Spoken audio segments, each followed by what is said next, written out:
Bueno, acá el bosquejo de hoy es un pequeño esquema. Si después le sacan fotos para no tener que dibujar, hoy traté de esmerarme un poquito para que salga mejor el dibujo, pero bueno. De todas maneras, después les voy a mandar el bosquejo escrito, ¿no? Bueno, ya estamos prácticamente llegando al final, no solo del año, sino de estas clases. Y hemos dicho que vamos a terminar haciendo un repaso general y algunas prácticas, que es la idea, practicar. Pero llegamos al punto en que ya hemos visto no solamente por qué es necesario el discipulado, sino que es un mandato del Señor, forma parte de la Gran Comisión. O sea, todos fuimos llamados a evangelizar y todos fuimos llamados a discipular. Entonces, el discipulado es vital para la iglesia, es fundamental para la iglesia. Así que hemos visto todas estas clases, lo que son las condiciones, los requisitos, las características de un verdadero discípulo del Señor. Y lo que vamos a ver hoy en este pequeño esquema son 7 consejos, podría decir, no son leyes, sino consejos bíblicos en la cual nosotros podemos hacer algo práctico, ¿sí? Porque ¿cuál es la idea? ¿O cuál es mi deseo? Hoy somos poquito acá, no hay muchos, pero la idea es que todos los hermanos que han venido aprendiendo puedan tener también el compromiso de comenzar a practicar lo que enseñamos. Y esto que hablamos de la práctica, el discipulado o el discipulado práctico, tiene que ver más que nada para no olvidar y recordar siempre la gran comisión que dice Mateo 28, del 18 al 20, que dice: Jesús se acercó y les habló diciendo: toda potestad me es dada en el cielo y la tierra, por tanto, id y haced discípulos, ¿sí? Haced discípulos. El texto dice a todas las naciones. Y tal vez nosotros vemos desde la literalidad del texto un desafío demasiado elevado, ¿no? Pues yo no puedo discipular a una persona, el Señor me dice que hagamos discípulos a todas las naciones. Bueno, entendiendo la influencia de la iglesia en todo el mundo perdido. O sea, no solamente discipular persona a persona, sino también mostrar un paradigma diferente, una cosmovisión diferente. Por ejemplo, si yo le dijera, a ver, ¿en qué es fuerte Japón? Tecnología, ¿sí? Muy bien. Los chinos, en cosas truchas van a decir, ¿no?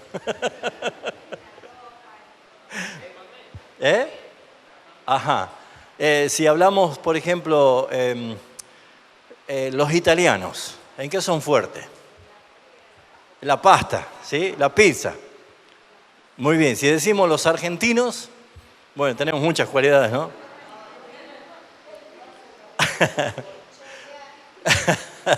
Esas son las malas cualidades. Si nosotros vamos por las naciones tienen unas características. Podemos identificar cuáles son, por ejemplo, como Brasil, que han tenido mucha influencia africana en su momento, y la influencia de la religión afroamericana se ha transformado como una mezcla de paganismo, oscurantismo, el candomblé y todo lo que nosotros podemos ver como se ha metido, por ejemplo, lo que es la santería y cuantas cosas más, ¿no? Si vamos a un país como Uruguay, Uruguay se caracteriza tal vez por tener mayor cantidad de ateos, muchos ateos allí, es un desafío grande. Entonces cada nación tiene un patrón, tiene una identidad, cada nación refleja o transmite algo. ¿Nosotros somos una nación en este mundo, la iglesia cristiana, sí o no? Sí, porque la Escritura lo dice, que nosotros somos una nación santa. Somos un pueblo, que estamos en una diáspora general, estamos en todo el mundo. Hasta el día que suene la trompeta y seremos reunidos todos, de toda tribu, lengua, pueblo y nación, para adorar al Señor.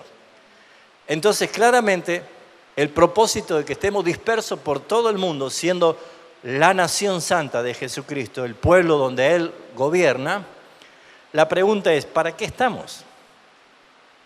qué transmitimos, qué mostramos. Entonces cobra muchísimo más valor entender que nosotros tenemos una identidad en Cristo que nos hace un pueblo diferente, totalmente diferente. Que tenemos un gobierno, quien nos gobierna es Jesucristo. Tenemos un acta constitutiva que es la palabra, está en nuestra Constitución. Tenemos una identidad de iglesia, de pueblo de Dios, de súbditos del Rey. Y como tal tenemos nosotros una misión que cumplir. Estamos en batalla, somos el ejército del Señor y estamos en batalla espiritual. Entonces a veces refrescar que la iglesia no es simplemente una religión que convoca domingo a domingo a venir a un lugar, a escuchar un sermón y cantar un rato y volver el otro domingo, sino que nosotros tenemos que influenciar al mundo.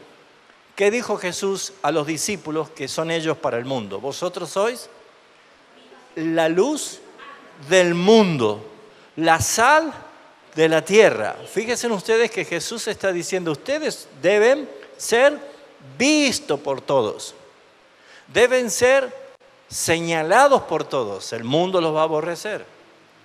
Ustedes deben entender que son embajadores del reino. Hasta que el verdadero cristiano no se impregne de la nueva identidad que tenemos, que somos un pueblo santo, una nación santa, que tenemos un gobierno, que estamos bajo una estructura de gobierno, que tenemos una declaración constitutiva escritural que es la Sagrada Escritura y que tenemos una misión. Si no nos metemos en esa identidad, nuestra vida y nuestro peregrinar acá en la tierra va a ser totalmente inútil, en vano, no tiene sentido, porque no estamos haciendo lo que el Señor nos ha mandado hacer y no estamos cumpliendo con el propósito del por qué el Señor nos salvó, para anunciar las virtudes de aquel que nos llamó de las tinieblas a su luz admirable. Así que se entiende el concepto de lo que es hacer discípulos a las naciones. Las naciones no van a seguir como discípulos que somos nosotros de Cristo a Jesús. Nosotros somos discípulos de Cristo porque somos seguidores de Él. Las naciones no van a ser discípulos de Jesús porque están muertos espiritualmente y como dice la palabra, no buscan a Dios. Todo lo contrario, son enemigos de Dios, rechazan todo lo que es de parte de Dios. Entonces, ¿a qué hace referencia de que nosotros hagamos discípulos a las naciones? El mismo texto está diciendo de la manera que nosotros vamos a ser discípulos a las naciones. Primero, evangelizando. El resultado de la evangelización es la conversión eficaz que da Dios. Y lo que sella ese testimonio se llama bautismo. Por eso que nosotros vemos acá que dice bautizándolos en el nombre del Padre, del Hijo y del Espíritu Santo. Pero para que una nación sea impactada por el Evangelio, los cristianos evangélicos deben cumplir su misión de pregonar el mensaje y de bautizar después que hayan habido testimonios de conversión. Pero inmediatamente el versículo 20 señala la principal responsabilidad que tiene cada cristiano que integra esta nación santa. Enseñándoles. Y acá la enseñanza no es un suceso, sino que es un proceso. Yo para aprender no fue un toque de enseñanza, sino fue una disciplina de aprendizaje. La enseñanza requiere compromiso, requiere consagración, requiere paciencia, requiere persistencia. Todo lo que nosotros podemos ver que es el fruto de la enseñanza es que el resultado de esta enseñanza enseñada, aplicada y recibida es lo que dice el versículo 20, la segunda parte. Enseñándoles que guarden todas las cosas. ¿Por qué Jesús resalta guardar las cosas? Porque Él dijo, si me amáis, guardaréis mis mandamientos.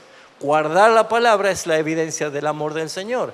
Por lo tanto, acá lo que vemos es la necesidad de cumplir esta gran comisión a través de la persona que es el discípulo de Jesucristo.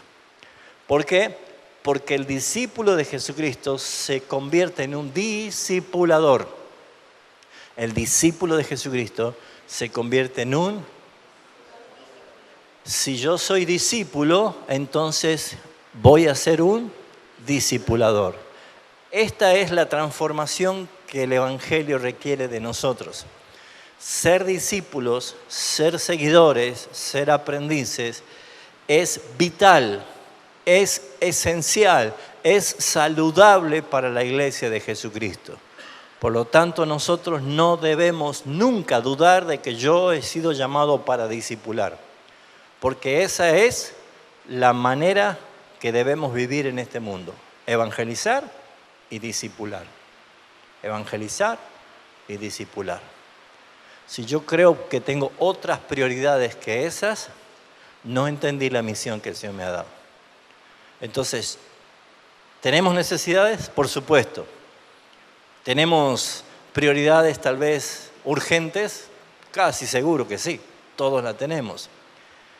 ¿Nos gusta a nosotros todo lo que pasa dentro de la iglesia? ¿A quién no? A mí me encanta.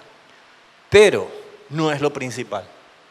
Lo principal es que si mi vida está escondida con Cristo en Dios, no hay lugar más seguro que yo pueda estar que estando en Cristo. Y si parte desde esa convicción, entonces evangelizar va a ser simplemente un acto de amor. Porque cuando amo, estoy obedeciendo y estoy cumpliendo el propósito que el Señor me ha dado. Así que el discipulado no es solo una teoría o una serie de conceptos que hay que memorizar. Se trata de la práctica activa del acompañamiento y el crecimiento mutuo, tanto del que discipula con su discípulo. Es un plan de Dios. Por esto es que nosotros, por la fe, podemos llegar a cumplir este propósito que nos ha encomendado el Señor. Discipular a alguien requiere paciencia. Paciencia. No sé cuántas mamás han renegado con sus hijos cuando no le salía la división, la multiplicación. Abrí la cabeza, decíamos, ¿no? Paciencia. Requiere mucha paciencia. Pero esa disciplina de dedicación, de paciencia, es claramente la disposición de comprometerse profundamente en la vida de esa persona para ayudarla a seguir a Cristo. Es lo mejor que nos puede pasar. Cuando como papá nos tocó guiar a nuestros hijos a dar sus primeros pasos, ¿no? ¿Se acuerda? O si es que pasó, no es un patrón, pero a veces es lo más normal, que el papá le agarre los brazos a su hijo y de frente a 3 pasos está la mamá así. ¿Y el papá qué hace? Lo suelta y la mamá está de frente para recibirlo, para que haga 2 pasos y se tire, ¿no? Y celebramos. Pero aquí hay algo, un ejemplo práctico. Nosotros como discipuladores tomamos a alguien recién convertido y lo acompañamos a dar sus primeros pasos y a caminar hacia los brazos de Jesús. Es la forma natural que nosotros la hemos vivido, y no porque fue un accidente de la biología, sino que fue un plan de Dios de que nosotros engendremos hijos, podamos ver nacer a nuestros hijos, podamos ver formar a nuestros hijos, crecer en el desarrollo y gozarnos con sus victorias y sus triunfos. Si este diseño es un diseño de Dios, entonces el discipulado es exactamente lo mismo. Por eso es que el miércoles pasado le preguntaba quiénes nunca han sido discipulados, y es muy probable que en la congregación muchos nunca hayan sido discipulados. Entonces el principal desafío y práctica es discipular a los mismos hermanos que nunca han sido discipulados. ¿Y quiénes van a discipular a esos hermanos que nunca han sido discipulados? Bueno, acá hay varios hermanos que hace ya un par de meses que vienen preparándose. Entonces va a ser todo un desafío, decir, bueno, pero yo no estoy preparado. Bueno, pero esa va a ser tarea de los pastores y de los maestros de la iglesia, instruirlos, enseñarlos, ayudarlos para que ustedes den también esos primeros pasos como discipuladores. ¿Sí o no? Amén. Un reino de sacerdotes, ¿no?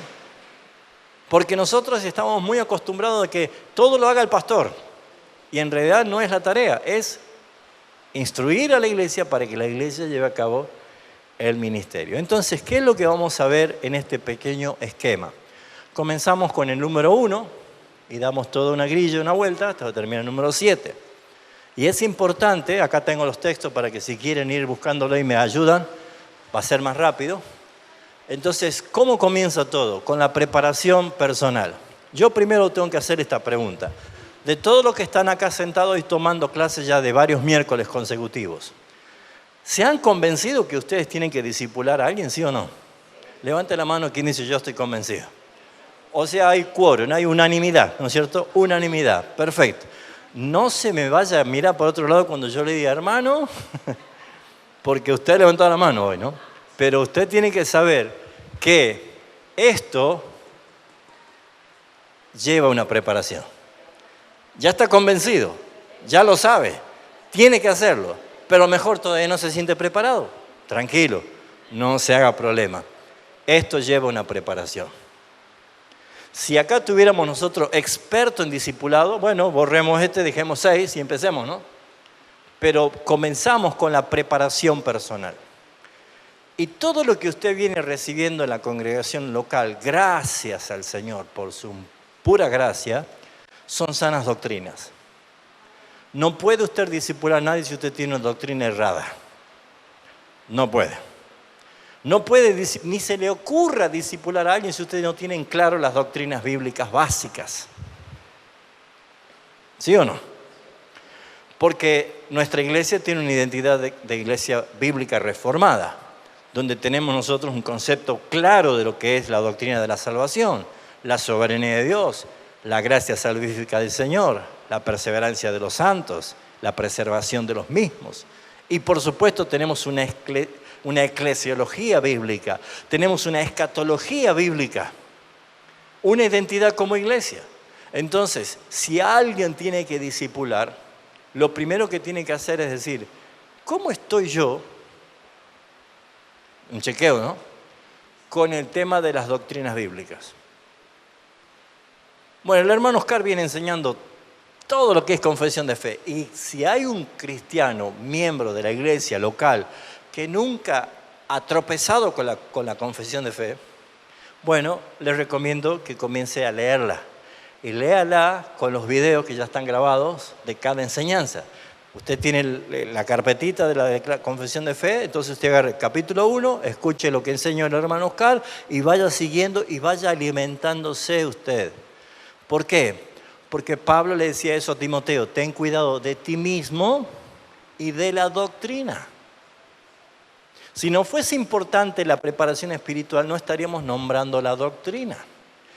Porque ¿qué hace la doctrina? No es que simplemente queremos llenarles la cabeza de información.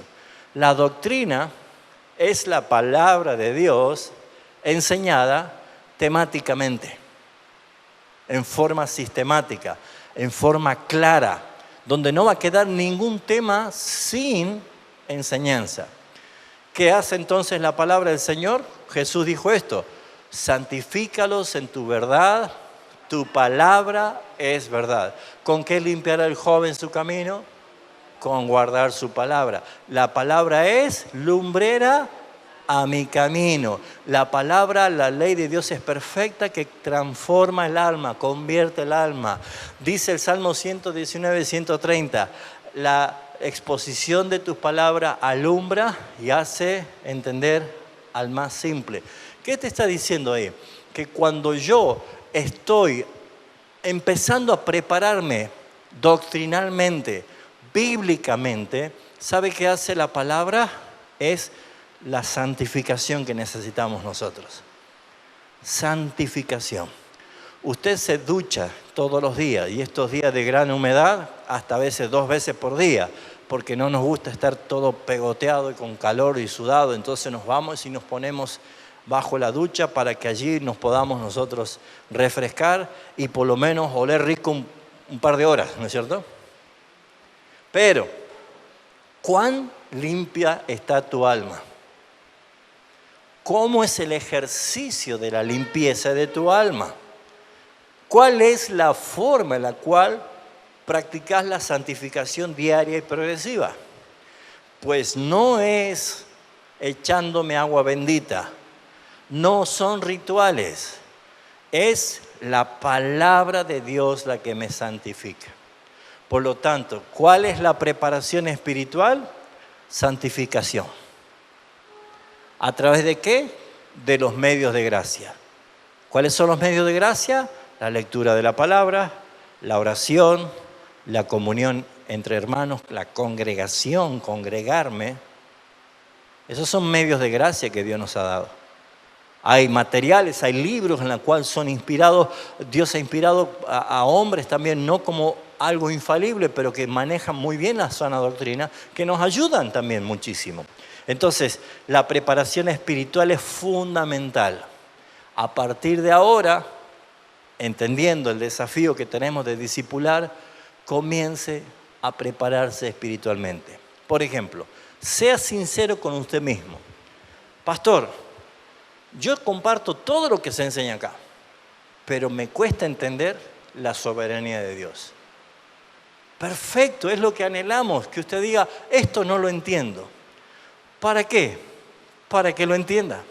Se les enseña, se les vuelve a enseñar, se los vuelve a instruir en las áreas que usted no domina. Pastor, yo quiero evangelizar, pero no sé cómo hacerlo. Perfecto. No estamos cumpliendo un programa.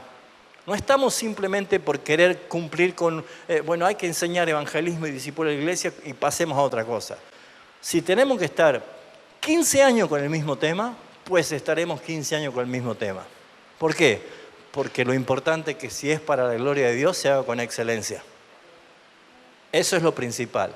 Entonces, la oración es uno de los motores principales de la preparación. ¿Por qué? Porque está muy vinculado con el punto 2. ¿Cómo voy a saber seleccionar a la persona que voy a discipular? ¿A quién tengo que discipular?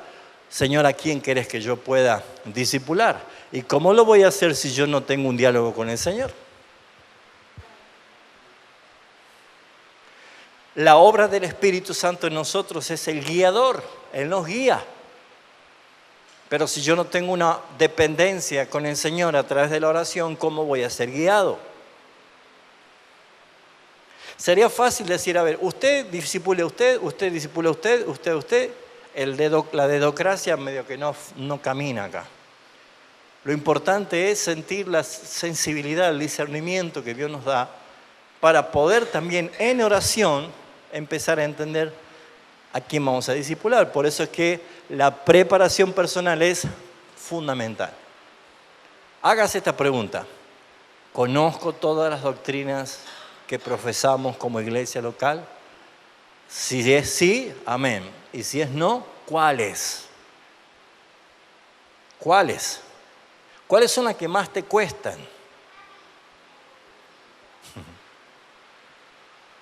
Piense, ¿cuáles son las que no domino mucho? ¿Usted es supralapsarianista, infralapsarianista o lapsarianista?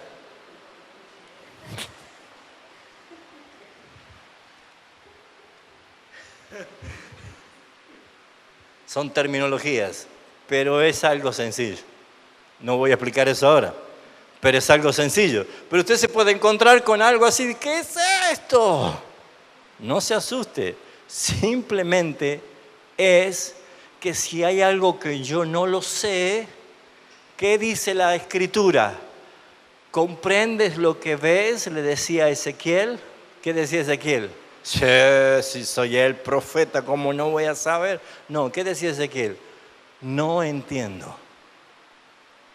El profeta le decía a Dios, no entiendo. Entonces, ¿qué hacía el Señor? Le explicaba. No es motivo para avergonzarse cuando alguien dice, no entiendo esto. Porque eso lo que está demostrando es la necesidad de saber. No nos quite el trabajo a los pastores y a los maestros. Si usted no lo sabe, lo ideal es que pregunte para que aprenda. La preparación espiritual es fundamental.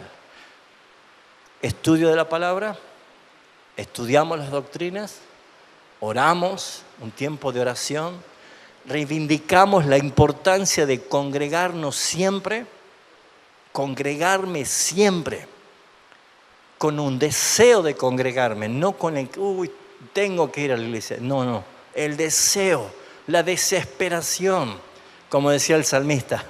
¿Cómo me alegré cuando me decía que a la casa del Señor iremos? Se apresuraron mis pies. Mi deseo es estar con los hermanos. Todo eso es gracia del Señor. ¿Se entiende? Nunca postergue un estar juntos adorando al Señor por otras cosas triviales del momento. Primero el Señor. Den al Señor lo que es del Señor y al César lo que es del César. Amén. ¿Estamos de acuerdo con el 1? ¿Sí? Pregunta sobre el tema 1, rápido. Ramón, ¿has levantado la mano o te has rascado? Bien, ¿alguna pregunta? Sí.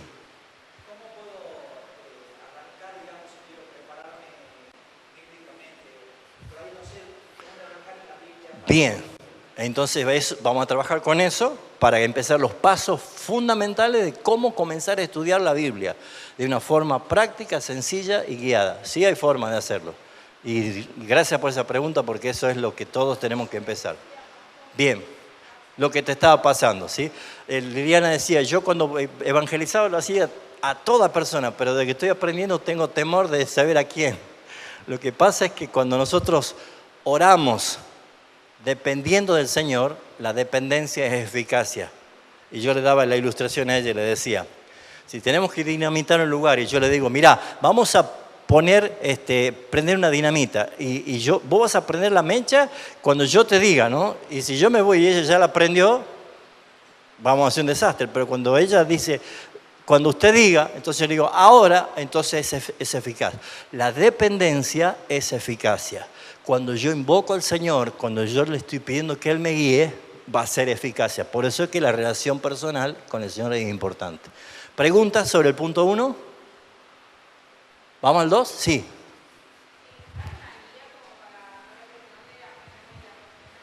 Las doctrinas, la confesión de fe, está capítulo por capítulo. Comenzamos quién es Dios, quién es el hombre, la caída, y empezamos a ver todo sistemáticamente. ¿La tenés a la confesión de fe?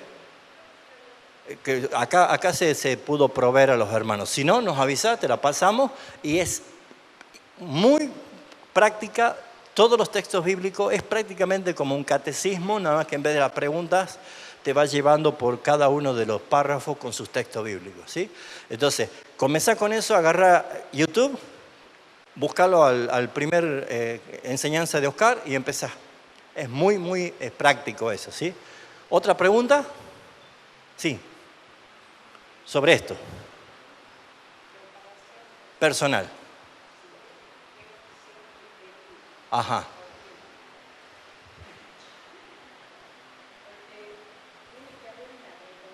Totalmente. Uh-huh.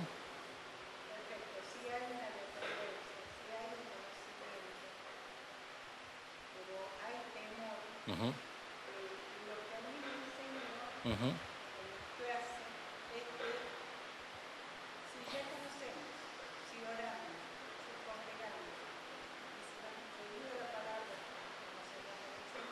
Uh-huh. Claro. Bueno.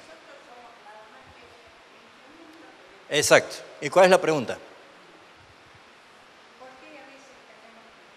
Bueno, yo doy toda la vuelta y 4 veces sigo con temor. Porque el temor es bueno. El temor es bueno, ¿sabes por qué? Porque me limita a mí a la autosuficiencia. Me limita a mí a la independencia, al yo puedo solo.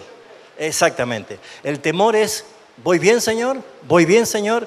¿Estás aprobando? A veces el Señor guarda silencio con presencia. Vos le decís, ¿estoy bien, Señor? Y no dice nada el Señor. Entonces no avances, quédate ahí. Entonces, el temor es fundamental porque no es lo mismo temor que terror o miedo. Eso es otra cosa, eso es inseguridad. El temor es dependencia, reverencia, obediencia, exaltación. Ahí sí es muy aplicable el temor. Vamos al punto 2 para que nos alcance el tiempo. La selección del discípulo. Todos queremos discipular, venimos preparándonos. ¿A quién? Es la pregunta, ¿sí? Lo más natural, lo más normal en la cual nosotros debemos no solamente tener oración y dependencia del Señor, sino es importante elegir cuidadosamente, conforme al propósito del Señor, a la persona a discipular. ¿Por qué? Porque muchas veces nosotros buscamos por simpatía o empatía a alguien que queremos discipular, ¿sí? ¿Vos estás buscando un amigo o querés un discípulo? ¿Sí? Porque es lo que nosotros tenemos que separar las emociones de las convicciones. Lo que nosotros tenemos que ver es que el resultado de mi vida espiritual en oración con el Señor me va a poner el Señor claramente la persona a quien tengo que discipular. Eso significa que, ¿cómo? Tener sensibilidad. ¿Por qué? Porque, por ejemplo, el profeta Samuel, el Espíritu de Dios le dijo: vete, levanta tu cuerno, llénalo de aceite porque vas a ungir al rey de Israel. Y vete a la casa de Isaí. Todos conocemos la historia, ¿no es cierto? ¿Qué hizo Samuel? Le dijo a Isaí que traiga a sus hijos. Y comenzó desde el mayor. Este tiene toda una pinta de rey, el porte, la altura, bien. No, le dice el Señor. Ese dice el Señor que no. Ese tampoco. Y aquel iba descartando. ¿No tiene más hijos? Sí, dice, tengo el menor. ¿Dónde está? Está allá trabajando, el único que trabajaba, ¿no? Cuidando las ovejas. Bueno, no nos sentamos a la mesa hasta que él no venga. ¿Qué le dijo el Señor al profeta? No mires lo que ven tus ojos. Yo miro el corazón. Entonces, el error más grande que nosotros cometemos es mirar nosotros con nuestros ojos y decir, ese. Si no es del Señor vas a perder el tiempo o la vas a pasar muy mal. Pero si es del Señor, en tu preparación vas a pasar a ser un colaborador de aquí en el que el Señor ya está trabajando en esa persona. Él es el que hace barbecho para la siembra. El Señor es el que comenzó la obra, no nosotros, y la va a perfeccionar. Por lo tanto, Señor, mostrame a quién. Y a lo mejor pasa un año y no tenés a nadie, no te vuelvas loco, tranquilo. La obra es del Señor. Él no dijo, tú edificarás mi iglesia o yo edificaré tu iglesia. No, dice, yo edifico mi iglesia. ¿Y para qué estamos nosotros? Para colaborar. Somos colaboradores, pero la obra es de Él. Entonces, elegir a la persona es importante que sea el resultado de mi oración. ¿Quién tiene el punto? Bueno, no leímos el 1. Rápido. Mateo 9, 37, 38 y vemos la preparación personal y en esa oración. ¿Qué dice? Entonces dijo a sus discípulos: a la verdad la mies es mucha, los obreros pocos. Rogad pues al Señor de la mies que envíe obreros a su mies. Vamos a empezar a orar por estos que van a ser verdaderamente eficaces en las manos del Señor. Rogad, orad al Señor de la mies, al dueño de la obra, que Él levante a los que van a hacer esta tarea. Todos entendemos que tenemos que discipular y todos queremos hacerlo, pero no todos tienen la capacidad de hacerlo. Porque ahí obra el poder del Espíritu Santo a través de los dones. Entonces, ¿para qué hago yo? Bueno, ¿saben qué? Si el hermano es el discipulador y yo no tengo esa capacidad que Dios me ha dado para discipular, no me impide a mí que yo ore y ruegue al Señor de la mies para que utilice al hermano. ¿Se entiende? La oración es importante.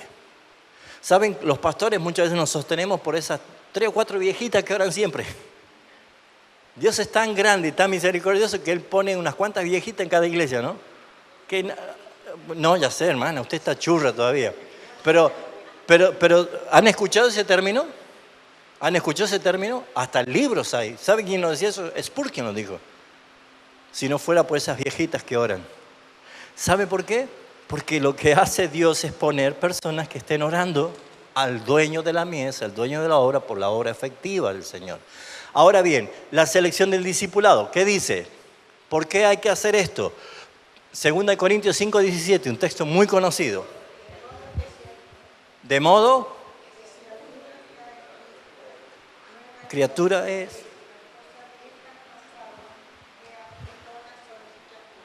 Este clamor de la nueva criatura, de las cosas viejas pasaron, se presenta en la parte final del texto. He aquí, todas las cosas son hechas nuevas. Si el texto queda allí solamente como que todo es nuevo, ¿cuál es la pregunta que surge de ese texto? ¿Qué pasó en el pasado? Le doy el ejemplo. Mañana viene alguien y le dice, bueno, despídase de esa casa vieja, se terminó, acá no vuelve más. Les doy una casa nueva. Y usted dice, ¡qué lindo! ¿Cuál es la pregunta que sigue? ¿A dónde? ¿Cuál? Muéstreme. Ya me despedí de esa casa. Ya no quiero saber más nada con esa casa, pero ¿cuál? ¿A dónde? ¿Se da cuenta para qué hace falta un discipulador con un discípulo? El discípulo tiene que mostrar, cuando usted elija a una persona guiada por el Espíritu Santo, alguien que esté desesperado por conocer esa nueva vida. ¿Hola? ¿Sí o no? Porque si hagamos de cuenta que tengo que discipular a alguien que me dice, sí, eso ya sé yo. ¿Qué otra cosa? A ver, muéstrame otra cosa. Bueno, Señor, no, eso también ya lo sé. No tiene sentido. El impacto de algo nuevo hace que una persona esté desesperada por conocer qué es eso nuevo. Dios dijo, preguntadme y yo. Acá encontramos algo importante, que ese texto se aplica para que la elección del discípulo a quien yo voy a discipular tenga tanto hambre de Dios, tanta desesperación por conocer qué es esa nueva vida, que entonces yo pueda decirle, bueno, ahora te voy a empezar a enseñar lo que es la nueva vida en Cristo. ¿Se entiende? ¿Se cae el ejemplo? Pregunta sobre el discipulado. Paso a paso, ¿qué quiere decir eso? Bien. ¿Qué otra cosa? Pregunta sobre... Sí. Orando. Y esperando en el Señor. Mirando, no con ojos humanos, lo que Dios te muestra. Siempre vas a ver en la congregación a alguien que quiere aprender más. Siempre. Y si ustedes me susurran y dicen, pastor, usted vea, yo tengo varios que ya he visto acá, que no paran de aprender, quieren más, tienen hambre de Dios. Bueno, si usted me pregunta, yo le voy a decir, acá hay unos cuantos que están potables, pero nosotros vemos a personas que quieren crecer. La mejor forma es orar, mirar cómo el Señor lo ve, pero especialmente esto. ¿Quién quiere una casa nueva, hermano? ¿Usted se va a quedar con la buena noticia nomás o quiere, vamos ya a verla? Yo quiero conocerla, quiero ver dónde está, cuántas habitaciones tiene balcón, tiene pileta. Esa desesperación que tiene alguien por algo nuevo es el principal indicio. ¿Qué hizo Jesús con sus discípulos, con sus apóstoles? ¿Saben qué hacían? Lo buscaban aún antes de amanecer. ¿Dónde estaba el Señor? Él se tenía que ir temprano a orar solo, ¿no? Y lo buscaban. Querían más. Querían conocer más. Llega un momento que hubo tal tensión de la gente que lo seguía y solamente quería el desayuno, ¿no? Que le dé de comer. Y le dice, ustedes me siguen porque yo les doy de comer nomás, pero si el que no come mi carne y no bebe mi sangre no puede ser mi discípulo. Se ofendieron, que se fueron todos y Señor Jesús le dijo, ¿y ustedes también se quieren ir? ¿Qué le dijo Pedro? ¿A dónde iremos, Señor? Si tú nos das los desayunos más ricos, nosotros vamos a seguirte porque comemos gratis. ¿Así le dijo Pedro? No. ¿Qué resaltó? Que ellos querían más de la palabra que le enseñaba el Señor. ¿Cómo elijo yo a las personas que voy a discipular? Por el nivel de hambre de Cristo que tienen. ¿Se entiende? Amén. Vamos al 3, rapidísimo. Elaborar un programa. Es muy bueno las hojas de ruta. saber cuándo comenzamos y hacia dónde vamos. ¿Por qué es importante esto? Vamos a ver el Proverbio 16:3. ¿Quién lo tiene?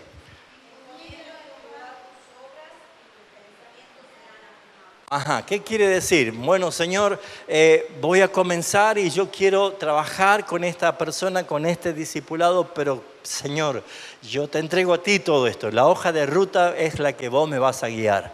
¿Por qué? Porque el Señor nos afirma. El Señor me va a corregir, me va a guiar, me va a detener. O sea, es dependencia del Señor. En este punto no se preocupen tanto porque como iglesia les vamos a proveer el material. Y esto es ya empezar ustedes a caminar sobre el material que está, para que no tengan que estar haciendo un material nuevo. Pero todo esto tiene la necesidad de poder saber elaborar un programa. ¿Por qué? Porque para el discipulado que sea efectivo debe contar con una estructura clara,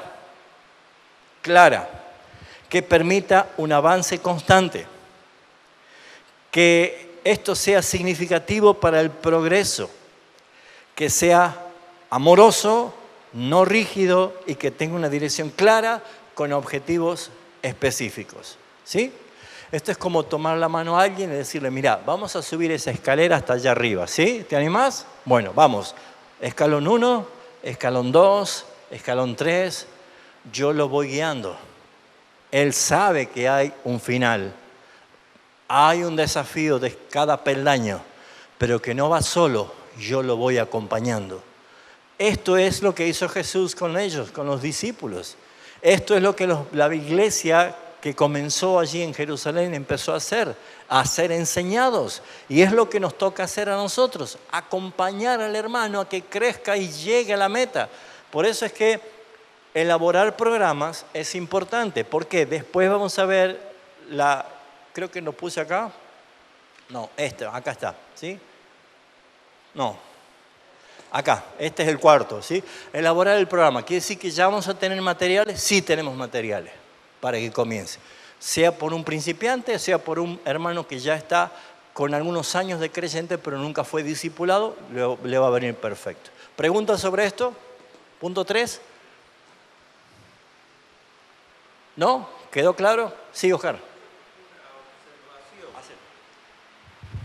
El elaborar un programa o seguir un programa elaborado tiene un problema que es el siguiente. Yo estuve 3 veces bajo discipulado. Ninguno de los 3 programas de discipulado se terminó. Se truncaron, uno por acá, el otro por allá. O sea, no es tal vez el elaborar el programa a veces una meta en sí misma y ya tengo el programa y me parece que lo puede seguir el discípulo solo. No sé cuál es la razón por la cual se interrumpe la cosa, pero se sabe interrumpir. Sí. Claro, a mí también empezó y... Yo creo que es dañino eso, es dañino porque se frustra la persona y queda ahí en ascuas. Por eso que acá vamos a hablar de esto de rendición de cuenta, es fundamental. Pero es perfecta la observación porque yo también lo viví eso. Así que esto simplemente es para que tengamos en cuenta que hay una hoja de ruta, simplemente, ¿sí? Por ejemplo, cuando hablemos de acá de esto, ¿no? Es importante saber que cuando alguien comienza, tiene que terminarlo. El patrón es el Señor con nosotros. Nosotros tenemos que cumplir esa tarea. Si hay algo que no lo esconde el Señor, es el peregrinar que tenemos. Por ejemplo, Pablo dice, he peleado la batalla, he acabado la carrera, he guardado la fe. Ahora, o sea, ¿qué está diciendo? Conclusión. Y Hebreos 12:2, ¿qué dice? Puesto los ojos en Jesús, el autor y consumador de la fe, corramos con paciencia la carrera que... O sea, ¿qué le está mostrando? Una hoja de ruta, partir y llegar. Ahora, sobre el punto 4, que es importante, trazar objetivos claros y alcanzables, Eso sí que es importante en la práctica. ¿Por qué le digo, hermanos, esto? Porque, por ejemplo, yo puedo tener todo esto hasta acá, pero cuando llega el momento de comenzar el discipulado con una persona, si yo soy desorganizado, desordenado, no cumplo el tiempo establecido con cada clase, con el programa de cada semana, de una vez por semana, y con la tarea de mentoría personal que puedo hacer, si yo soy desorganizado, va a terminar en eso, en una frustración. Exactamente. ¿Por qué? Porque trazar objetivos claros es importante desde ¿a dónde? En la iglesia, en tu casa, en el parque, en una plaza, claro. Eso lleva el tema de la preparación de la ética. Yo no puedo estar haciendo discipulado siendo varón a una mujer, y mucho menos yendo a su casa a hacer el discipulado. Desde el plano no va. Por eso que todo comienza desde acá y va cumpliendo ciertos requisitos. Pero si yo estoy con otro varón y tengo que hacer la tarea, a veces nosotros nos entusiasmamos y hacemos del discipulado un estudio bíblico o un instituto de teología y una maestría con 22 materias. Tampoco. O hacemos nosotros un abuso de las primeras, del entusiasmo, y que terminamos siendo algo tedioso, que se hace largas charlas interminables, que nos desenfocamos, nos vamos del tema. ¿Se entiende? Por eso es que trazar objetivos claros es: comenzamos con este texto, damos la ilustración, damos la explicación, damos la aplicación, generamos las preguntas y cerramos. Claro, claro. Mire, en algún momento de mi vida a mí me gustaba tomar cursos de varias cosas que me interesaban. Pero más o menos cuando uno tiene cierto nivel de preparación, saben cuándo te están chamullando, ¿sí o no? Cuándo te están zanateando, cuándo están diciendo y te están alargando. Y vos decís, escúchame, vamos al programa. Y cuando te das cuenta que no resulta, entonces vos decís, no, yo no sigo.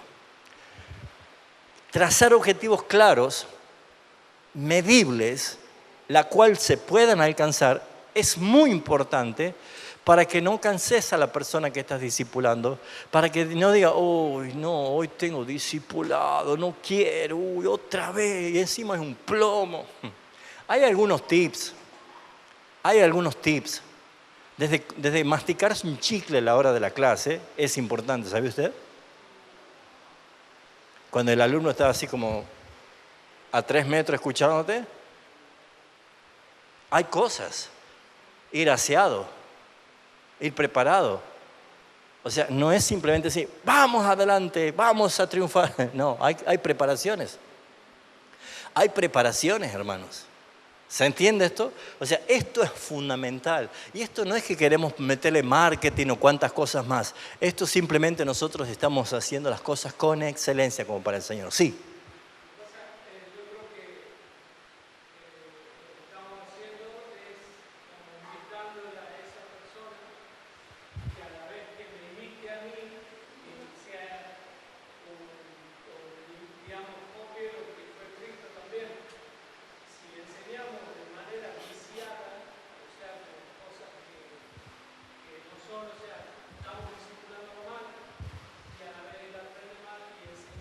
Exactamente.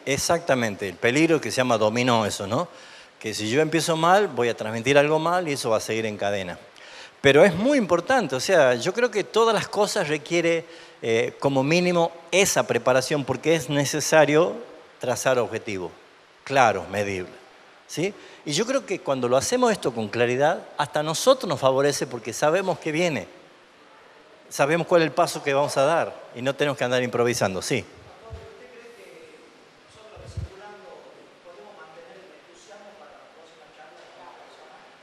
Por supuesto, y la expectativa. Exacto, exactamente. ¿Qué es lo que yo le dije en algún momento en unas clases anteriores? Que lea mucho la Biblia, no solo para memorizarla, sino para que ejercite la ortografía, la oratoria, el uso enriquecido de las palabras, porque a veces nosotros, ¿vio cómo hablan los jugadores de fútbol? Con 14 palabras nada más de todo lo que hablan. ¿Por qué? Porque no desarrollan una capacidad, un banco de palabras por el uso del lenguaje. Entonces, ¿cómo? Exactamente, o sea, todo lo que es preparación personal es muy importante, sí. Hable.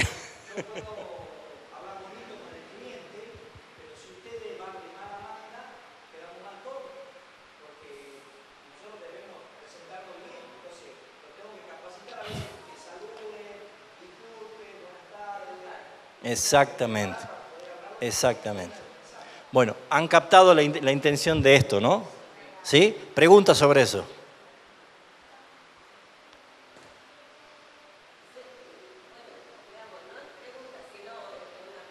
Dale.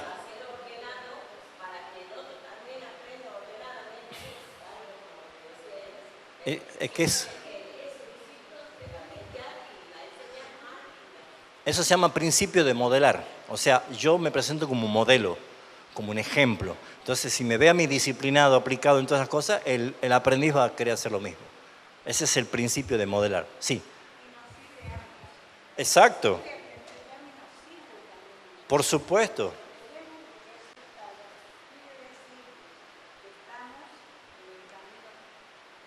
Exactamente.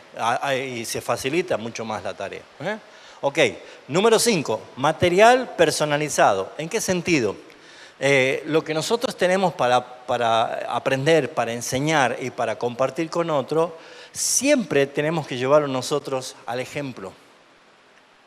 Nosotros modelar, como recién decía, ser el ejemplo. No solamente el material literario que vamos a utilizar, sino también yo mismo modelar.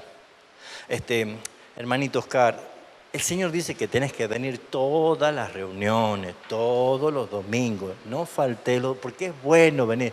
Y yo los domingos vengo, domingo, entonces, hermanos, Oscar me decía, ¿y vos?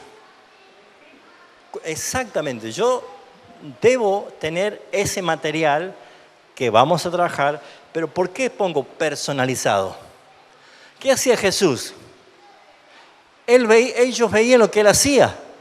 Y él le dijo, hagan ustedes también. ¿Y qué dijo Pablo en Filipenses? Lo que viste, oísteis y recibisteis de mí, esto haced. ¿Se entiende? Qué importante es vivir lo que enseño. Qué importante. Una de las características, bueno, lo van a ver en el material que tienen para GPS, que el discípulo siempre imita al maestro. O sea, es su modelo.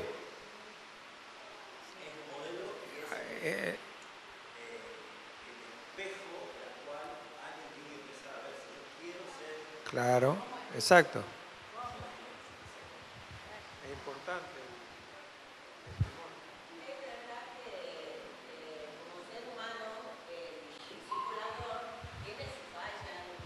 No, yo no, hermano.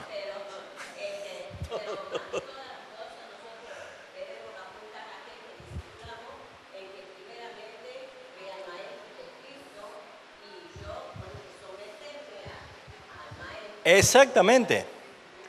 ¿Por qué digo que esto es personalizado? No solamente que yo debo modelar, sino que principalmente lo que tiene que haber es objetivos espirituales.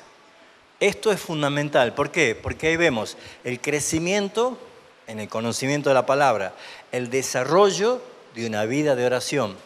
Si yo ando medio flojo en mi vida de oración, ¿sabe cuál es la mejor manera de hacerme fuerte en la vida de oración? En el discipulado. Porque si yo oro menos y él no ora nada, entonces yo digo, oremos. Y cada vez que nos encontramos a orar, yo le estoy enseñando y yo me estoy fortaleciendo. A él le enseño y yo me fortalezco. ¿Se entiende? Soy flojo para la lectura de la palabra, me cuesta hacer mi devoción. Todos del punto 1. Bueno, tengamos una lectura otro día por WhatsApp con mis discípulos. Bueno, yo voy a leer un capítulo y voy a leer el otro, dale. Digo, ¿se entiende? Es un ejercicio, como decía la hermana, nos hace bien a los dos. Hierro con hierro se aguza. ¿Vamos bien?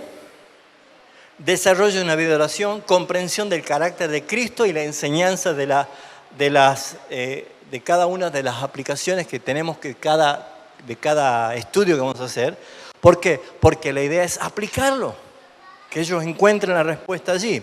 Entonces, si esto va a funcionar, como verán, estas tres cosas van mostrando el esqueleto, la estructura del discipulado. Esto forma parte de la preparación personal mía, espiritual, pero desde acá, acá y acá es la estructura de lo que yo voy a empezar a hacer en forma práctica. Punto número 6. Tarea y rendición de cuenta. Acá sí se va a poner dura la situación.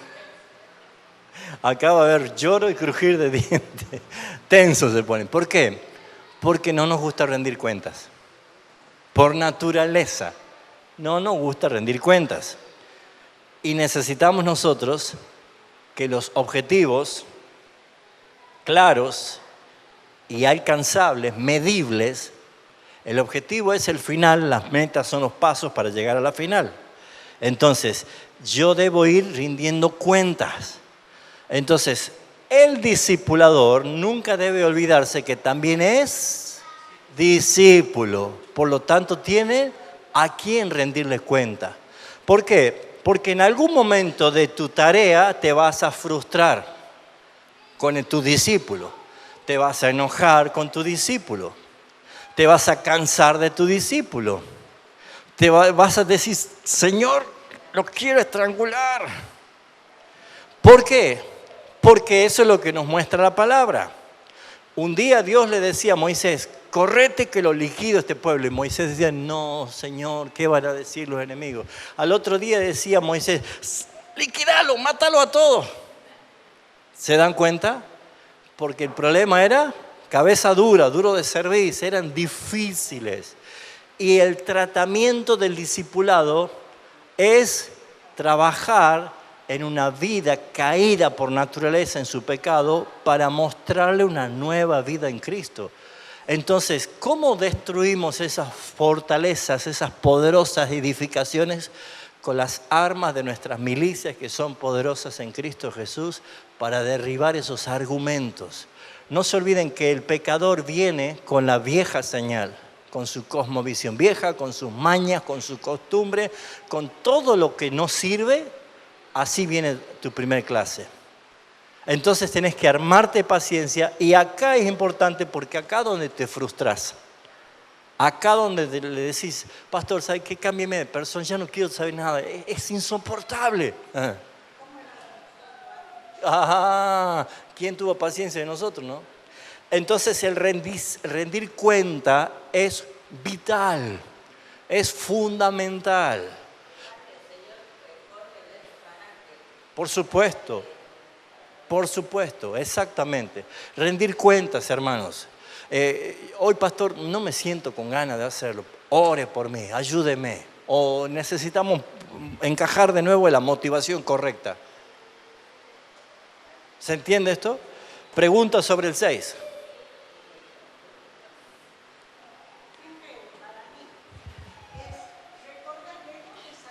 Ajá. ¿Y quiénes somos ahora? También, ¿cómo estamos hoy? Pregunta sobre el punto 6. Tareas y rendición de cuentas.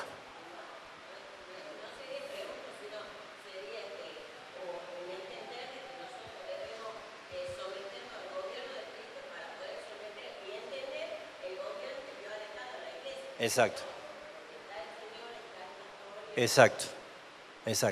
¿Alguien más? ¿Alguna acotación, Daniel? Ajá. Y en eso no tenés que nunca bajar los brazos, porque tu peor enemigo sos vos mismo, yo soy el peor. Entonces, todos los días tenemos que batallar contra el yo mismo.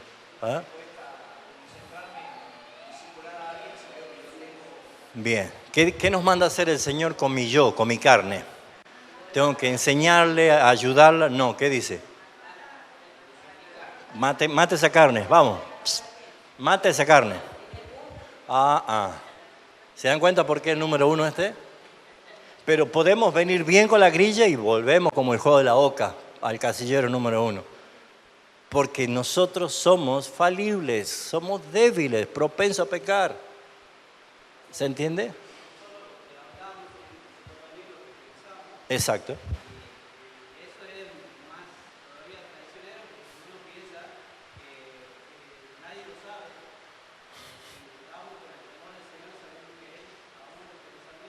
Exacto, exacto. Que los conoce. Desde lejos. Sí. ¿Cuál es uno de los peligros cuando se nos van los pensamientos? A veces nosotros nos ponemos un pensamiento que gobierna toda nuestra tarea con un pensamiento negativo. Este no va a cambiar. O con un estándar demasiado alto, este va a ser el avivamiento, va a venir por él. ¿Sí? Entonces hay que tener cuidado con esas exageraciones pendulares de nuestros pensamientos. Un equilibrio. No, ir, como dijo Cecilia, paso a paso. ¿Sí?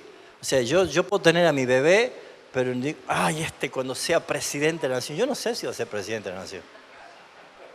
Yo no sé. Enseñarle primero a caminar. Y después vemos.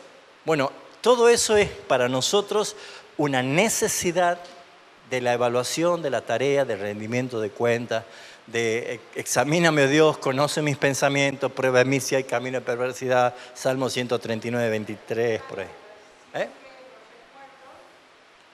Tal cual, exactamente. En la carne, tal cual. Sí.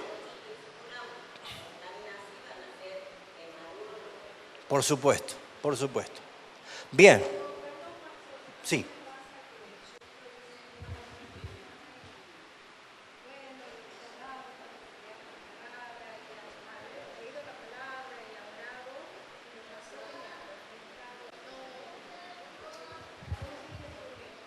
Acá.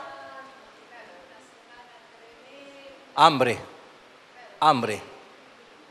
Dios no es suplemento de nadie. Él no viene a contentar a nadie. El que tenga hambre y sed de mí, venga y coma y beba en carne. Sí. Yo lo vivo a diario.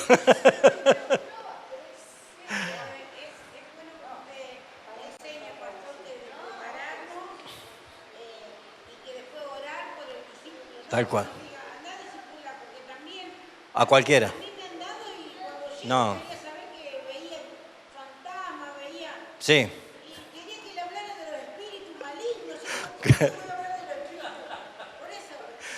Sí, hay de todo. Claro, exactamente. Sí, es muy real. Y es más común que se den todas esas cosas. Bueno, en la preparación, donde estoy acá, pero cuando tengamos el programa, que esto va a ser ya un poquito el desenlace de estas clases, es cómo interactuar, cómo no perder el hilo.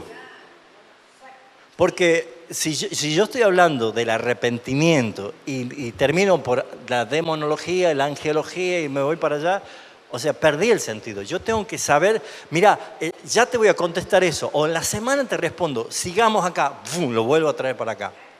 Es muy importante que el que domina el discipulado no pierda el eje. Porque vamos a cualquier lado. Entonces, la preparación de todo esto es fundamental, ¿sí? ¿Ya hicimos la pregunta del 6 o no? No. ¿Pregunta? ¿Comentario? Bueno, vamos al 7 y terminamos, ¿sí? Mentoría y acompañamiento. Probablemente acá ya terminemos con todo el programa. Entonces decimos, bueno, si te he visto no te acuerdo, chao. No te conozco. Y llega el domingo ni lo saludo. No. ¿Cuál es la idea de todo esto? Crear una relación, una empatía. No vamos a caer en el péndulo exagerado que algunos carismáticos dicen, la paternidad de espíritu, sos mi hijo, Oscar. No. Porque vio que eso se habla, la paternidad. Entonces, exacto. Bueno, sí, todos quieren ser padres hasta cuando le pide la herencia. Después ya no lo reconoce, ¿no? Pero bueno, ese es otro tema, ¿no? Lo importante es que una vez que yo culmine esto, entienda que la mentoría y el acompañamiento en consejería va a ser mucho más fácil y más fluido con vos que con otra persona.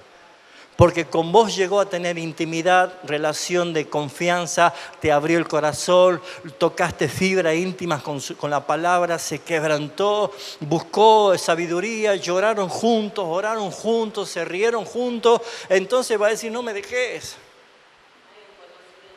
Exacto. Por eso es que la mentoría, el mentor ya no es el discipulador, el mentor no es el amigo. El mentor le va a decir, mira, ya nos conocemos, a mí no me vengas con verso, portate bien y hacer las cosas como tiene que ser. Yo lo digo así por amor y él va a entender que lo estoy diciendo por amor, pero no estoy disfrazando la tarea. El mentor es otra cosa. A veces dice, yo quiero que el mentor sea Daniel porque Daniel es buenito, no es mentor. Yo no estoy buscando un amigo.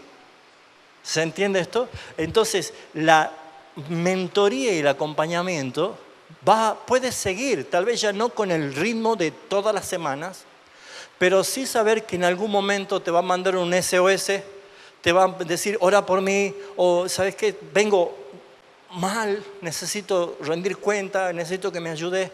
No va a haber otra persona más ideal que vos, porque ya has hecho esa tarea. Exactamente. ¿Se entiende esto? ¿Por qué digo esto? Porque las iglesias sufren del abandono de las almas. Y eso es muy triste. Y déjeme decirle que, como muchas veces lo dije ya, este mundo conspira permanentemente con distraer y sacar a las personas del camino correcto. Entonces, todo el trabajo que podemos haber hecho puede ser en vano si yo me desentiendo. Ayer en la clase decía justamente que la ley es nuestro ayos para llevarnos a Cristo. Y la palabra ayos se traduce como la nodriza, como el cuidador, como el acompañante. Y culturalmente era esto, cuando nacía un bebé en un hogar, contrataban a un ayo.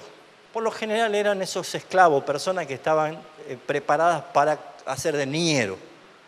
Entonces, quienes le daban de comer, los bañaban, los cambiaban, le acompañaban, y hacía toda esa tarea hasta que alcanzaba la mayoría de edad, era la nodriza o el niñero. Era tal la relación que tenían, que después, cuando ya era mayor de edad, le decía, dale, quédate en la casa, seguí con nosotros. Ya formaba parte por el afecto, ya no con la responsabilidad. Como son parte de la familia, ¿no es cierto? Bueno, listo. Cuando entendemos este propósito, él dice, no, yo no estoy bajo la ley, yo estoy bajo la gracia. Pero la ley, cuando yo la miro como ayos que me lleva a Cristo para encontrar mi justificación, después me sirve como mentora y consejera. La ley me sigue encaminando, pero de una manera clara de vivir, digna de Él. Entonces, lo que hace un discipulador es exactamente lo mismo. Cuando yo termino esta tarea, uno va a repercutir en cada área, ¿no? Siempre, no es que me preparo una vez y me largo, todo el tiempo tengo que estar preparándome. Cuando yo termino con el discípulo y ya quedo como mentor, ¿qué cree que sigue después?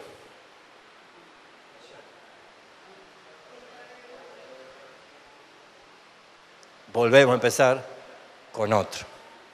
Pregunta, pastor, ¿pueden ser dos? Sí. ¿Dos personas? Sí. ¿Pueden ser tres? Sí. Más no. Porque cuando llegues a este punto, se te va a complicar si son muchos.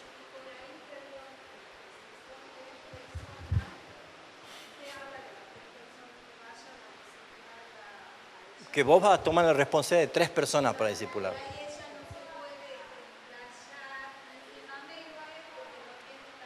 Por eso les digo.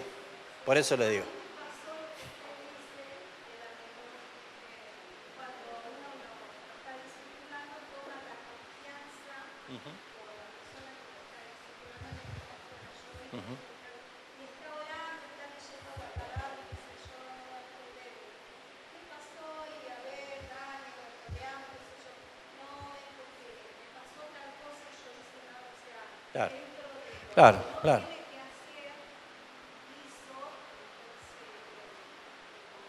Claro, bueno.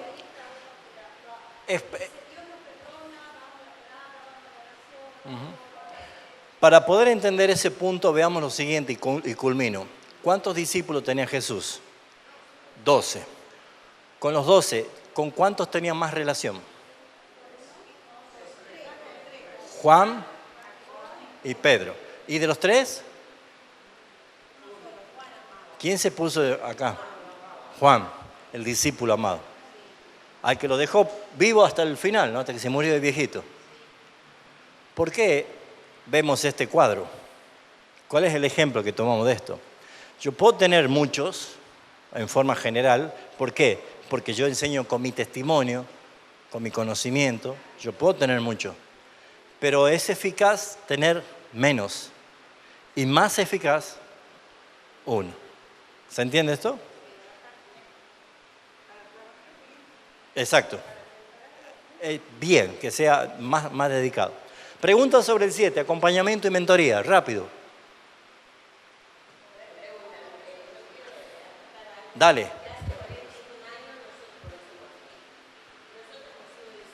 Sí. Ajá.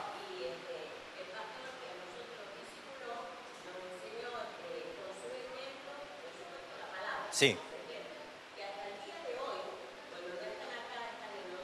Sí. Ahí está. Siempre. Qué bueno. Ahí está. De verlos bien. Qué bueno. Te das cuenta qué importante la relación que se hace, un acompañamiento, una mentoría. Esto es para toda la vida, ¿no? Es tal cual.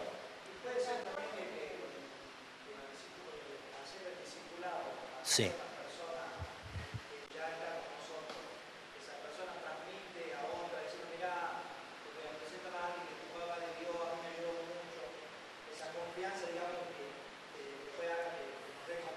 Sí, no nos olvidemos que el discipulado es un primer paso, ¿sí?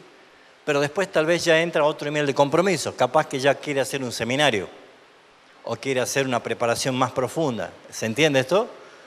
O sea, es la vida misma. Empezamos por el jardín y terminamos en la universidad. Claro, entonces todo esto es un proceso. Por lo general, discipular es ayudar a dar los primeros pasos, consolidar su fe, tener el testimonio del bautismo, pertenecer a una iglesia, desarrollar y fructificar su vida espiritual. Sí. Isidro. Sí, amoroso pastor. Qué bueno.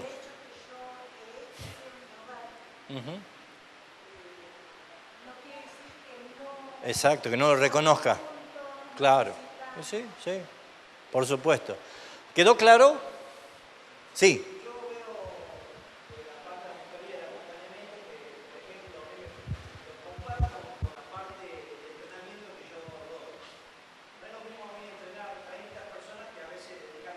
Ajá. Exacto. Vas a potencializarlo más todavía. Tal cual, tal cual. Bien. ¿Le gustó la clase? ¿Fue clara? ¿Y qué hacemos? ¿Seguimos o no? Bueno, la otra clase, si Dios quiere, vamos a entrar a elaborar estos 3 puntos más abiertos de lo que es algo práctico, ¿sí? Algunos tips, algunos puntos a tenerlo en cuenta.